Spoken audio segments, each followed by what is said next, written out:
ভারত ও নিউজিল্যান্ডের ক্রীড়া সম্পর্কের ১০০ বছর পূর্তি উপলক্ষে দুই দেশের মধ্যে একটি বিশেষ ক্রিকেট সিরিজ আয়োজন করা হচ্ছে।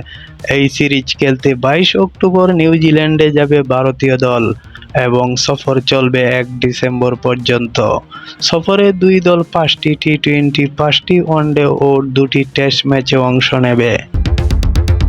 সূচি অনুযায়ী প্রথমে অনুষ্ঠিত হবে টি-টোয়েন্টি সিরিজ, এরপর ওয়ানডে সিরিজ। সফরের শেষ ভাগে দুই দল মুখোমুখি হবে ২ ম্যাচের টেস্ট সিরিজে। টি-টোয়েন্টি সিরিজের উদ্বোধনী ম্যাচ হবে অকল্যান্ডে, আর টেস্ট ম্যাচ দুটি আয়োজন করা হবে ওয়েলিংটন ও ক্রাইস্টচার্চে। নিউজিল্যান্ড ক্রিকেটের প্রধান বাণিজ্যিক কর্মকর্তা গ্লেন কিচলি বলেন, ভারতের বিপক্ষে সিরিজ সবসময় বিশেষ আকর্ষণ বহন করে। তিনি জানান, এবারের আয়োজনকে স্মরণীয় করে তুলতে মাঠের ক্রিকেটের পাশাপাশি দুই দেশের সাংস্কৃতিক ও ঐতিহাসিক বন্ধনও তুলে ধরা হবে। কিচলি আরও বলেন, ভারতীয় দলের প্রতি সমর্থকদের আগ্রহ ও আবেগ অত্যন্ত শক্তিশালী। বিরাট কোহলি ও জাসপ্রীত বুমরাহর মতো বিশ্বমানের ক্রিকেটারদের উপস্থিতি সিরিজটিকে আরও আকর্ষণ করে তুলবে।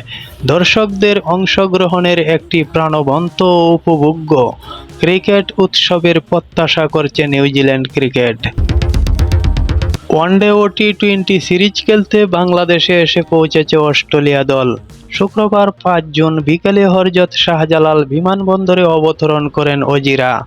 এই সফরে বাংলাদেশের বিপক্ষে ৩টি করে ওয়ানডে এবং টি-টোয়েন্টি ম্যাচ খেলবে তারা। অজিদের এই স্কোয়াডে নেই ৩ তারকা pacer Mitchell Starc, Pat Cummins ও জর্জ হ্যাজেলউড।